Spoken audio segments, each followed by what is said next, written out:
अल्फाज बहुत घिनौने हैं लेकिन मेरे गुस्से के इजहार के लिए काफ़ी नहीं।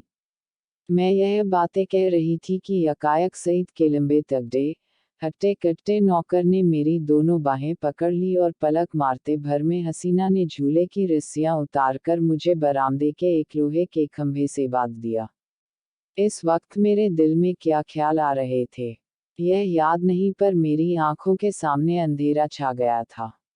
ऐसा मालूम होता था कि यह तीनों इंसान नहीं यमदूत है। गुस्से की जगह दिल में डर समा गया था। इस वक्त अगर कोई रौबी ताकत मेरे बंधनों को काट देती, मेरे हाथों में आबदार खंजर दे देती, तो भी तो जमीन पर बैठकर अपनी जिल्लत और बेकसी पर आंसू बहाने के सिवा और कुछ न कर सकती। मुझे ख्याल आता था कि शायद खुदा की तरफ से मुझ पर यह कहर नाजिल हुआ है। शायद मेरी बेनमाजी और बेदीनी की यह सजा मिल रहा है। मैं अपनी पिछली जिंदगी पर निगाह डाल रही थी कि मुझसे कौन सी गलती हुई और जिसकी यह सजा है। मुझे इस हालत में छोड़कर तीनों सूरतें कमरे में चली गईं। मैंने समझा मेरी सजा खत्म हुई, लेकिन क्या यह सब मुझे यूं ही बंधा रखेंगे?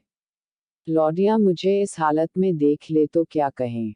नहीं, अब मैं इस घर में रहने के काबिल ही नहीं। मैं सोच रही थी कि रस्सियां क्यों कर खा लूं, मगर अफसोस मुझे न मालूम था कि अभी तक जो मेरी गति हुई है वह आने वाली बेरहमियों का सिर्फ बयाना है। मैं अब तक न जानती थी कि वह छोटा आदमी कितना बेरहम, कितना कातिल है। मैं अपने दिल से बहस कर रही थी कि अपनी इस जिल्लत मुझ पर कहाँ तक है। अगर मैं हसीना की उन दिल जलाने वाली बातों को जवाब न देती तो क्या यह नौबत न आती? आती और जरूर आती। वह काली नागिन मुझे डसने का इरादा करके चली थी, इसलिए उसने ऐसे दिल दुखाने वाले लहजे में ही बात शुरू की थी। मैं गुस्से में आकर उसको लान तान करूं और उसे मुझे जलील करने का बहाना मिल जाए। पानी जोर से बरसने लगा। बौछारों से मेरा सारा शरीर तर हो गया था। सामने गहरा अंधेरा था। मैं कान लगाए सुन रही थी कि अंदर क्या मिसौट हो रही है, मगर मेघ की सनसनाहट के कारण आवाजें साफ न सुनाई देती थी। इतने लालटेन फिर से बरामदे में आई और तीनों उरावनी सूरतें फिर सामने आकर खड़ी हो गई। अब की उस खून परी के हाथों में एक पतली सी कमची थी। उसके तेवर देखकर मेरा खून सर्द हो गया। उसकी आंखों में एक खून पीने वाली वहशत, एक कातिल पागलपन दिखाई दे रहा था। मेरी तरफ शरारत भरी नजरों से देखकर बोली, बेगम साहबा, मैं तुम्हारी बदजबानियों का ऐसा सबक देना चाहती हूँ जो तुम्हें सारी उम्र याद रहे। और मेरे गुरु ने बतलाया है कि कमची से ज्यादा देर तक ठहरने वाला और कोई सबक नहीं होता। यह कहकर उस जालिम ने मेरी पीठ पर एक कमची जोर से मारी। मैं तिलमिया गई। मालूम हुआ कि किसी ने पीठ पर आग की चिरगारी रख दी। मुझे से जबत न हो सका। माँ बाप ने कभी फूल की छड़ी से भीन मारा था। जोर से चीखे मार मार कर रोने लगी। स्वाभिमान, लज्जा सब लुप्त हो गई।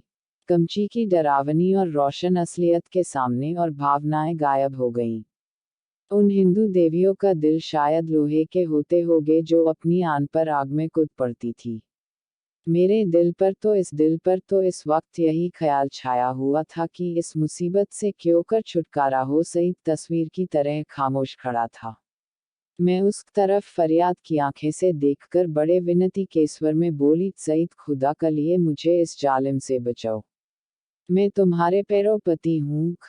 तुम मुझे जहर दे दो, खंजर से गर्दन काट लो, लेकिन यह मुसीबत सहने की मुझ में ताब नहीं।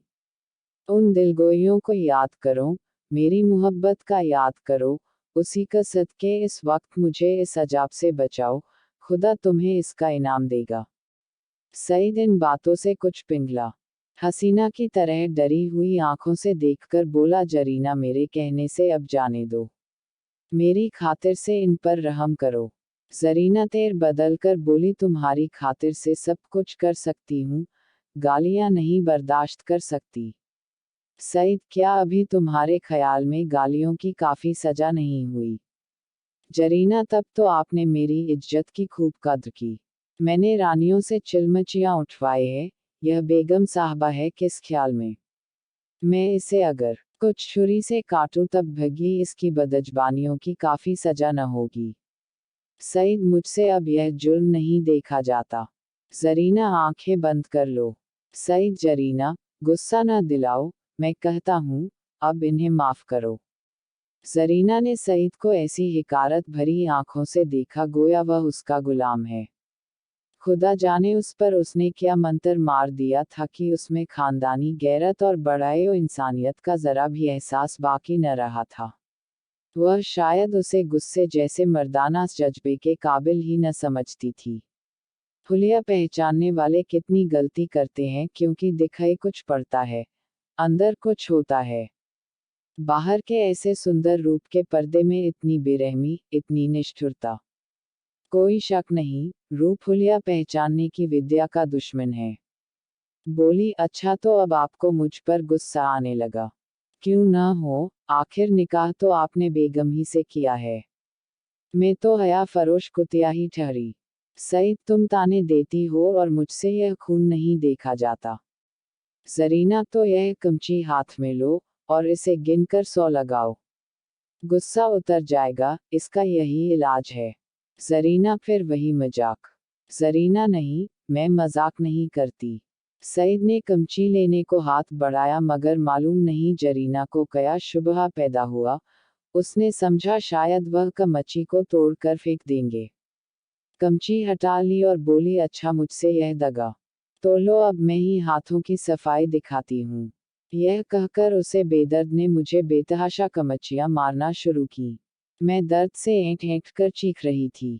उसके पैरों पड़ती थी, मिन्नतें करती थी, अपने किए पर शर्मिंदा थी, दुआएं देती थी, पीर और पैगंबर का वास्ता देती थी, पर उस कातिल को जरा भी रहम न आता था। सईद काठ के पुतले की तरह दर्दो सितम का यह नजारा आंखों से देख रहा था और उसको जोश न आता था। शायद मेरा बड़े से बड़े दुश्मन भी मेरे रोने धोने पर तरस खाता। मेरी पीठ छिलकर लहूलुहान हो गई, जख्म पड़ते थे, हर एक चोट आग के शोले की तरह बदन पर लगती थी।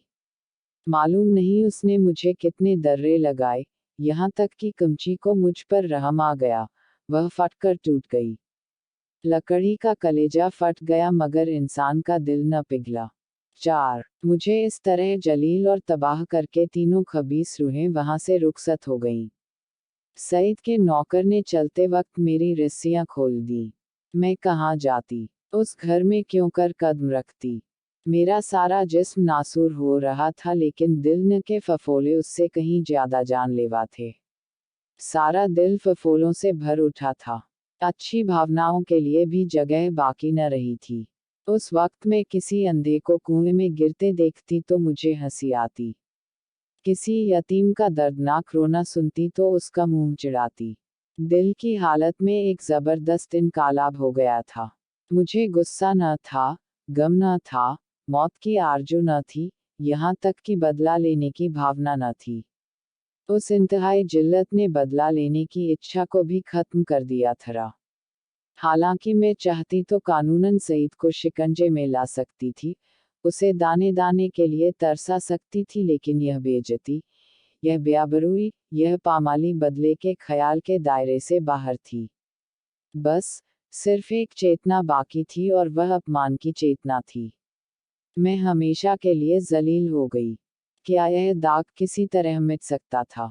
हरगिज नहीं। हाँ, वह छिपाया जा सकता था और उसकी एक ही सूरत थी कि जिल्लत के काले गड्ढे में गिर पड़ूं ताकि सारे कपड़ों की स्याही इस सियाह दाग को छिपा दे। क्या इस घर से बियाबान अच्छा नहीं जिसके पेंदे में एक बड़ा छेद हो गया हो? इस हालत में यही दलील मुझ पर छा गई। मैंने अपनी तबाही को और भी मुकम्मल, अपनी जिल्लत को और भी गहरा, आने काले चेहरे को और अभी काला करने का पक्का इरादा कर लिया। रात भर मैं वहीं पड़ी, कभी दर्द से कराहती और कभी इन्हीं ख्यालात में उलझती रही। यह घातक इरादा हर क्षण मजबूत से और भी मजबूत होता जाता था। घर में किसी ने मेरी खबर न ली। पौ फटते ही मैं बागीचे से बाहर निकल आई, मालूम नहीं मेरी लाज शर्म कहाँ गायब हो गई थी। जो शख्स समुंदर में गोते खा चुका हो उसे ताले तलैयों का क्या डर। मैं जो दरो दीवार से शर्माती थी, इस वक्त शहर की गलियों में बेधड़क चली जा रही थी। चोर कहाँ, वहीं जहाँ जिल्लत की कद्र है, जहाँ किसी पर कोई हंसने वाला नहीं, जहाँ बदनामी का बाजार सजा हुआ है, जहाँ हया बिकती है और शर्म लुटती है। इसके तीसरे दिन रूप की मंडी के एक अच्छे हिस्से में एक ऊंचे कोठे पर बैठी हुई मैं उस मंडी की सैर कर रही थी। शाम का वक्त था, नीचे सड़क पर आदमियों की ऐसी भीड़ थी कि कंधे से कंधा छिलता था। आज सावन का मेला था।